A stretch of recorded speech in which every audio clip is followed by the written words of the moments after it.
você que está há mais de 10 anos aí na área, sabe que mudou muito a forma como é produzido o conteúdo e como isso é entregue, ou até mesmo para quem consome, tanto para quem produz, isso muda. E até mesmo o videocast. Sim. Algo que saiu de uma vertente de podcast. Você sabe muito bem que existe aquela briga, né, de quem já é podcaster apenas somente em áudio. O cara vira e fala, isso não é podcast. Isso não é podcast, isso é qualquer outra coisa. Ou é um podcast gravado, e aí fica naquela briga. A gente vai comentar mais pra frente alguns dados aqui, inclusive já mencionar, Andrade, da nossa pesquisa, nossa recente pesquisa que a gente fez, o mercado de podcasts no Brasil, é do Comunique-se em parceria com a Dino. Animal, então mais de 1.000 respondentes, inclusive o link vai estar na descrição, então para você ainda que não acessou e quer acompanhar na íntegra, a gente vai passar aqui alguns dados, mas já falando por cima, né, aproveitar para fazer essa divulgação, e já falando, cara, acontece uma loucura. Então você tem um cenário aí que o podcast, ele começa a... Vamos falar desse último boom agora do podcast. Uhum. A gente está na pandemia, né? Todo mundo sem saber o que consumir dentro de casa. Você tinha as lives musicais que funcionavam super bem. Você tinha uma agenda, olha, fulano vai cantar dia tal. Então vou ficar preparado. Todo mundo ficava... Prepara a pipoca que vai rolar. Era um jeito do pessoal ficar dentro de casa. Era o entretenimento que tinha disponível, né? Sim. Não tinha Na jeito. época não tinha outra coisa, né? Sim. Era o jeito. E aí já tinha os podcasts, obviamente. E assim, uma grande gama de pessoas assim que estão raiz, né? Há muito tempo já no podcast.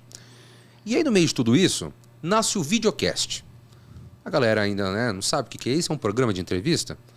É um bate-papo apenas? É um talk show? É um talk show? Né? Que raios é o videocast? Nasce o videocast, né? Algumas empresas ali saem na frente, o Flow, né, bombou. A gente tem também, obviamente, falando aqui do Brasil, né? Porque já estava acontecendo lá fora, né? Então... o Joe Rogan é o precursor desse modelo. Exatamente, né? Então você tem ele já lá mandando bala lá a todo vapor, e aqui no Brasil chega com o Flow. E aí o pessoal fala, meu, que modelo esquisito é esse? O que está acontecendo? E as coisas vão rodando, né? Vão prosseguindo, e a galera fica meio sem saber o que acontecer, né? Sem saber o que fazer. E com isso, e aí fica o podcast também ali guardado, obviamente, continua o podcast, e o videocast corre junto. E aí sempre bate aquela preocupação, pô, o pessoal às vezes confunde, né? Não tem certo ou errado, mas o pessoal fala, pô, o que eu devo seguir? Né? Aliás, para quem quer produzir, para qual lado eu devo seguir? Né? Então sempre tem essa dúvida, e às vezes a galera fica sem saber em quem acreditar ou que lado seguir. Na verdade, isso não existe, né? Então são dois conteúdos que funcionam, né? Eles têm, logicamente, são formatos diferentes, mas ao mesmo tempo funcionam para os dois lados. Eu queria ouvir de você, dentro dessa sua experiência, como que foi para você ver o videocast nascendo, e até mesmo você falando agora dessa questão de produção de conteúdo, porque de fato, a cada dia vai nascendo uma coisa nova. Sim. E a galera tem que se adaptar. Daqui a pouco esse modelo mesa e trocação de ideia muda. Pode ser que muda, cara. Daqui a pouco a gente vai ter que estar em pé, com o microfone na mão, dançando aqui, andando de bike, de carro, sei lá. É uma coisa que o Gugu fazia. Né? Então daqui a pouco pode ser que sim. A dinâmica do podcast permite isso, né? O que eu acho legal. Exato. É que, por exemplo, tem essa liberdade, anula, né? E eu acho que também foi uma das características que fez com que o público gostasse do conteúdo. Sim, é importante a gente separar assim, né? Quais são os momentos que você consome conteúdo? A gente tem ali uma explosão dos blogs e da internet que consumir, né? Tem vários outros blogs aí que foram famosos, que era consumir texto. Alguém escrevia, né? E você consumia aquilo. Quem nunca se pegou dando risada no blog do Não Salvo, de alguma coisa, Que Biloco e tantos outros sites. Há 10 anos atrás, isso ainda era mais alto da isso internet. Era alto, né? Você ganhava muito dinheiro com publicidade dentro dos seus sites. Sim. E esse era um costume. Então, depois teve o flogão, né? Que a gente brinca que a primeira versão do Instagram era o flogão, as paradas ali, né? Teve tantas outras explosões.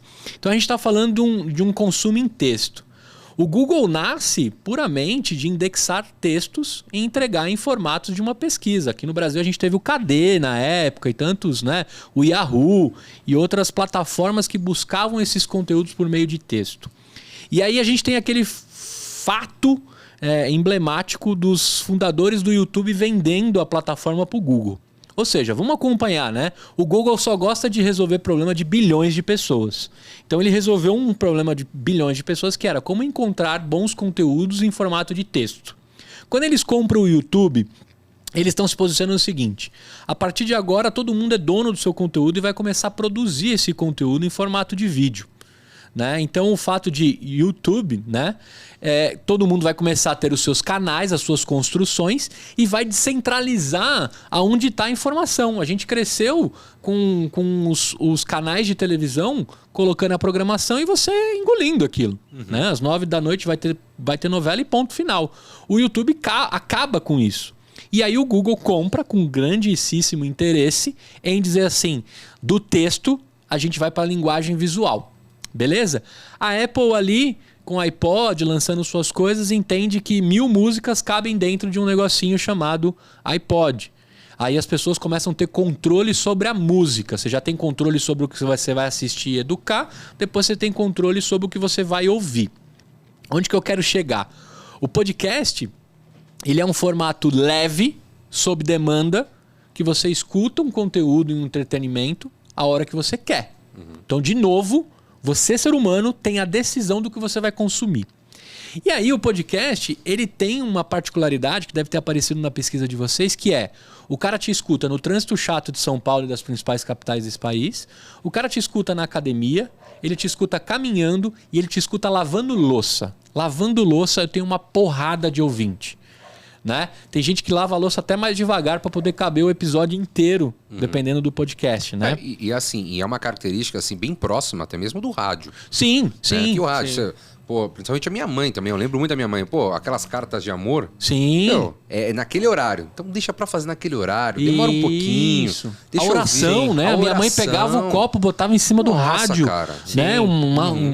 A água já ficava santa na hora. Uma celebração, né? E acho que uma das perguntas que aparece sempre é: então o podcast mata o rádio? Jamais. O rádio nunca vai morrer. São características totalmente diferentes. O rádio nunca vai morrer. É importante todo mundo entender. O rádio nunca vai morrer. Porque ele é uma das maiores invenções que a humanidade pode ter tido. Muito mais até do que a TV. Porque você entregar a voz e conseguir impactar as pessoas. Cara, radionovela, olha que doideira. A gente tá falando de fazer novela em podcast como se fosse novidade. Isso há 40 anos atrás já se fazia. Né? Então a gente tem aí uma movimentação do comportamento humano com relação ao consumo das tecnologias. O podcast tem aí as suas 2 décadas e ele tem essa facilidade. As pessoas não querem mais perder tempo dirigindo. Você quer adquirir conhecimento. Se você pegar um podcast de negócios, daqui até a Dino, você vai aprendendo sobre OKRs, um exemplo, sobre metodologia ágil, né? Coisa que não daria para você ir lendo dirigindo. Sim. E aí, a gente tem uma baita de uma pandemia nesse país que as pessoas começaram a ficar nas suas casas e se desconectaram das outras pessoas. Por que as lives deram certo? Porque era uma forma de acolher. Você ficava acolhido dentro de uma live com aquele artista que você gosta. Você fazia parte de uma comunidade. Fazia. Tava todo mundo se unindo. O chat mexendo, as pessoas, todo mundo vendo a mesma coisa. Não, seus amigos. Hoje vai ter live de fulano. Vamos entrar lá e tal. Teve gente que em grupos controlados, né? Tipo, estavam 15 dias já todo mundo certinho, se juntava pra ficar numa casa por 30, 40 dias e etc. Teve várias coisas legais que rolaram, né? Do que dava para fazer dentro disso. E aí o vídeo ele se torna acolhedor, né? A partir do momento que eu começo a te ver na TV, o meu artista, conforta o coração, me dá uma sensação que eu ainda tô na rua, que eu ainda tô fazendo. O podcast, ele não tem essa ligação visual. Ela tem de ouvido. Tá relacionado aos hábitos. Com a pandemia, ninguém mais pega carro, ninguém mais anda de bike, tá todo mundo em casa. Cai o consumo do áudio, aumenta o consumo do vídeo. As pessoas querem se acolher. Quando você entende que ali o Flow, por exemplo, já estava remando há um bom tempo, né? Acho que o Flow vai fazer 4 anos, se eu não me engano. Por aí. Eles botaram muita grana para trazer os entrevistados. Eles acreditavam no modelo antes mesmo de uma pandemia. Só que a pandemia vai lá e impulsiona isso. A partir do momento que você tem boas conversas e uma ligação com alguém que você gosta, você fica acolhido por aquilo. E a ferramenta que mais faz isso é o YouTube. Mais de 100 milhões de brasileiros estão lá. Sim. E aí, eles trazem a linguagem de ser podcast como uma das formas que você entrega o conteúdo. Então hoje, não tem mais esse lance, não é podcast. Cara, na verdade, daqui a pouco vai acabar esse negócio de você é Instagram, você é YouTuber, você é TikToker. Cara, você é produtor de conteúdo. Você tem que entregar em todas as plataformas. Não dá mais pra ser só blogger, tá ligado? Se você entregar só texto, você vai morrer com o seu conteúdo. Vai parar no tempo, né? Entendeu? Então, o que a gente está vivendo? A gente está vivendo a junção das pessoas que precisavam se conectar por vídeo com boas conversas com os seus ídolos, né? Então o formato do Flow era, chama o Sérgio Malandro, chama o Gustavo Borges, chama a Mama Brusqueta, chama qualquer pessoa para trocar ideia. Beleza, show de bola. Me conecto com aquilo, me sinto acolhido. Se eu não posso no YouTube, não vou assistindo no carro, que é perigoso assistir vídeo no carro. Boto na ferramenta de áudio, escuto também. Alguém fez um resuminho, botou em texto, não tenho tempo de ver tudo, leio quem fez o resumo. Sim. Né? E aí você tem a multicanalidade do consumo do conteúdo. A pandemia impulsiona isso absurdamente. Porque eu te garanto que apareceu na sua vida mais 2 horas. Graças a Deus. Sim. Apareceu mais 2 horas na sua vida, que é o que você não pega mais de trânsito. O que você faz com essas 2 horas? Faz o que você mais ama, aprende um novo hobby, adquire conhecimento? Muita gente foi lá buscar essas paradas. Aí explode isso. E aí, cara, eu agradeci imensamente a possibilidade disso ter acontecido.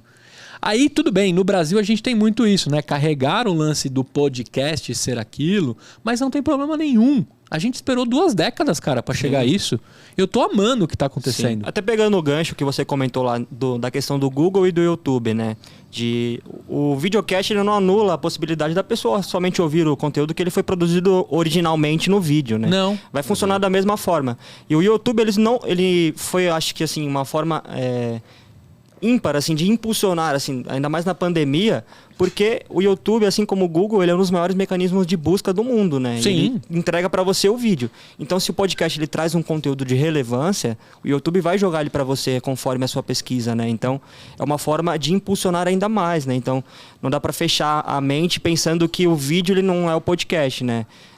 São coisas diferentes, acho que depende do assunto também, né? Depende do nicho, do podcast, né? Porque, por exemplo, se a gente vai ver uma conversa informal do pessoal, assim, depende, das pessoas que estão conversando, né? Geralmente não pode ser que não impacte tanto, né? Só o áudio, como seria o vídeo, né? Igual a gente conversou, essa questão do acolhimento, né? Mas igual, por exemplo, você traz um conteúdo no Empreenda Cash, que são insights valiosos dos convidados, também insights da sua experiência. Para a pessoa simplesmente ouvir aquilo ali já funciona, né? Não precisa necessariamente ver vocês apresentando, né? Cara, eu tenho relatos de ouvintes, assim, esses dias eu recebi um patrocínio de uma startup, né, o Diegão lá da Aidu Link, que é uma startup muito legal lá no Vale do Silício, 2 brasileiros lá tocando a vida. Ele disse assim, cara, eu quero te agradecer e patrocinar o EmpreendaCast, porque quando eu dirigia Uber aqui na Califórnia, eu ia te escutando. Botava no Bluetooth do carro, né? E o cara ia me escutando. Ele falou, cara, tem insights maravilhosos que eu escutei você no carro, ou andando de bike, ou lavando louça de você e dos seus entrevistados.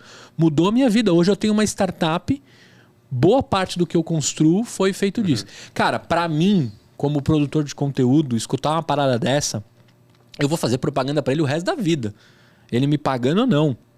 Porque, cara, de fato o cara aprendeu, absorveu, foi acolhido, tomou atitude e construiu. Longe de mim dizer que ele montou uma startup por causa de mim. Não estamos falando sobre isso. A gente está falando de como isso movimentou a pessoa. Quando você vai para o vídeo e pode acolher, por exemplo, se você entrar lá no meu canal do EmpreendaCast, é muito novinho. Eu tenho poucos views. Eu levei 9 anos para aparecer no vídeo. Porque eu gostava de ligar o microfone e sair falando. Né? Não preciso arrumar maquiagem, não preciso lavar o rosto. Se eu acordar às 9h15, às 9h30 eu tô gravando. Com a voz um pouco, né? De sono. Aquela voz do Batman. Só aquecer que já vai embora. Né? Entendeu? O podcast, né? O raiz ali da conversa em áudio, ele tem essa facilidade de entregar rápido o conteúdo. Assim como vocês são caras da comunicação, né? De escrita. Se eu pedir para vocês fazerem um artigo agora de algo que você manja muito, sai em 5 minutos, como sai um pastel. Né? Tudo bem que os nossos líderes não podem saber disso, senão eles começam a pedir pastel que nem louco, né? Não, mas assim, eu prefiro pastel também. Com certeza. Se vocês começarem a escrever agora, sai em 5 minutos alguma coisa. Tá muito claro para você isso. Então, a gente viveu um momento aí entre Flow, Podpah. Cara, o Podpah, pra mim, ele tem uma cultura, um ecossistema, um jeito muito particular, cara. É uma identidade O deles, Mítico e o Igão são próximos das pessoas que estão assistindo. Eu acompanhava o Mítico antes, eu conheço o Igão de conteúdo, adoro os dois. Assim como eu conheço o Monark e o Igor do Flow. Cada um deles tinha os seus formatos, os seus conteúdos. Mas o Podpah, você vai lá pegar a linguagem dos caras, é muito próximo de quem está assistindo.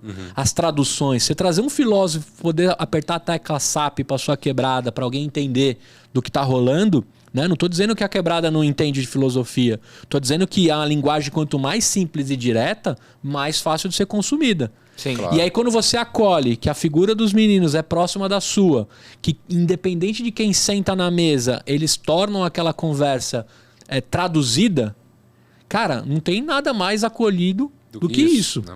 Né? Não precisa se reverter para nada. Né, Isso, então o que a gente tem é justamente, agora vem uma parte tecnológica, vamos falar de algoritmo, né?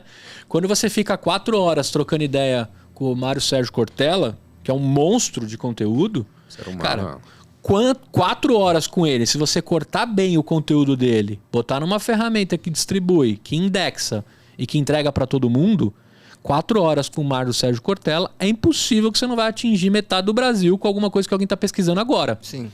Então vem uma outra parada, né? O canal de cortes. Ele tem uma forte relevância no momento que a gente vive. Porque se você entrar no canal do Flow, bomba de gente ao vivo, audiências maiores até que grandes canais de TV, mas você vai no canal de cortes, é muito maior a audiência. É o imediatismo da internet. É o imediatismo. Né? As pessoas têm pouco tempo, mas elas querem recortes de assuntos. E aproveitando nisso, olha só, que é um efeito legal, um fenômeno que aconteceu. Sim. Porque acontece o seguinte, você tinha na época da pandemia, mesmo o Podpah mesmo, já fez 24 horas de conteúdo direto. Sim. E tinha audiência. Então você pegava assim, vamos supor, vamos colocar uma média de 2 horas, 2 horas de conteúdo, saía na pandemia. Então você tinha um videocast de 2 horas. Com isso, chegou os canais de cortes. Então você tinha lá 5 minutos daquela entrevista, vamos supor. Chegou o TikTok, você tem 30 segundos daquela entrevista. É isso aí. E aí as coisas vão diminuindo. E aí você entrega a oportunidade de uma pessoa que às vezes não sabe nem o canal, não sabe que você tem um podcast, não sabe nem quem é seu convidado. Mas ela viu um pedacinho de uma entrevista que talvez ela nunca veria na vida. Por quê? Porque a rede social entregou isso. Então você entra no TikTok hoje, lógico, vai de preferência de cada um de conteúdo. Mas, por exemplo, eu, por exemplo, que gosto muito de podcast, parece um monte de entrevista aqui de podcast. Sim, com insights que ali 30 segundos pode mudar o rumo da sua carreira. Cara, né? eu entro lá com esse, quem é esse cara? Gostei, meu. Deixa eu entrar, deixa eu conhecer, deixa eu ver. Né? Querendo ou não, aproveitar os canais é uma forma de impulsionar também o podcast, né? Exatamente. O cara viu os 30 segundos, ele quer ver o conteúdo inteiro, quer ver o episódio completo. Ou né? não, ou talvez a pessoa vai ver ali Pode ser somente aquilo, somente né? aquilo que ela nunca vai ver na vida. É uma entrevista que ela nunca mais vai ver na vida dela. Sim. Né? Sim. Ou seja, então assim, é muita coisa acontecendo ao mesmo tempo e que assim, tem que ser adaptado. Não adianta, né? Aquilo que o Gustavo falou, né? A gente tem que estar presente, tem que ser um produtor de conteúdo, não se limitar. É assim, né? não tem como eu virar e falar assim, o TikTok tá fazendo errado. O TikTok não tá entregando dança. O TikTok não tá entregando conteúdo legal. Cara, não existe isso. A partir do momento que você tá ali e é algo que eu gosto, e aí tá chegando, né? Obviamente, tá chegando um produto que eu gosto, que eu reconheço aquilo com uma qualidade boa, cara. Maravilha.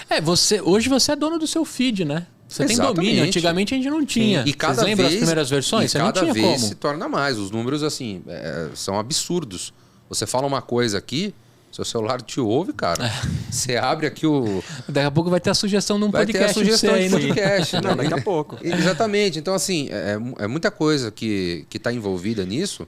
E, querendo ou não, ajuda o produtor de conteúdo. E tem um lance que é importante a gente entender, que é a descentralização também do seu conteúdo. Né? O Flow monetiza o canal ao vivo e os cortes deles. Mas vocês lembram que eles começaram a permitir outras pessoas a cortarem? Sim. Não, tinha vários canais de cortes. Isso, né? aí é o famoso copyleft que a gente fala, né? Tem o copyright e tem o copyleft. Que era assim, cara, a partir do momento que o meu conteúdo é seu, faça o que você quiser com ele, desde que você me impulsione. Então, tem um segredo importantíssimo que foi uma manobra do Flow e da construção desse conteúdo, que a partir do momento que você fala assim, ô fulano, você é bom de cortar vídeo? Quer ganhar um dinheiro comigo? sai cortando. Me entrega para tudo que é lado. A troca é, ganha dinheiro com o meu conteúdo, mas me promove. Isso é ganha-ganha. Sim. Então a estratégia de deixar alguém cortar o seu canal é mais interessante para o produtor de conteúdo do que para quem está cortando. Entendeu? Porque esse cara vai te entregar em tudo que é lugar. Se você pegar um TikToker que começa a pegar o seu canal e cortar em 30 segundos e ficar rico com o canal dele, com o seu conteúdo, você tem que agradecer, porque esse cara vai te levar numa esfera que você não conseguiria sozinho. Sim. Então esse lance de você descentralizar também o conteúdo, então aconteceu a primeira descentralização, saiu dos canais de TV, New York Times e tantos outros grandes, foi para a mão dos indivíduos, dos usuários. Descentralizou. Agora está descentralizando dos usuários, ou seja, ninguém mais é dono de nenhum conteúdo, desde que você enxergue que aquilo te promove e constrói uma audiência. Por isso que, cara, você e o seu celular é a coisa mais valiosa que pode ter se você estiver conectado ao que você está fazendo. Se você seguir sua carreira na Dino e tocar ali, o conhecimento você vai adquirir pelo seu celular. A construção da sua carreira você vai adquirir pelo celular. Os estudos você vai adquirir pelo celular. Eu duvido que você chega na sua casa e liga o desktop. Cara, quase ninguém mais tem. Lógico, eu tô fazendo um recorte de uma bolha que a gente vive, tá? Sim. A gente tem um Brasil imenso aí de várias classes e etc. Mas assim, dentro do modelo que eu vivo da construção, capital, São Paulo, eu te garanto que pouca gente chega lá e liga o computador embaixo e mexe. Acabou isso, né? Pode ver, os grandes varejões já não se posicionam mais em vender computador. E né? olha que eu tenho É celular. ainda. Eu tenho ainda. Inclusive um computador de 12 anos. De 12, eu não vou isso é falar uma nada aqui, raridade, mas porque é mais familiar. Então, é a mesma coisa do telefone fixo. Eu também tenho.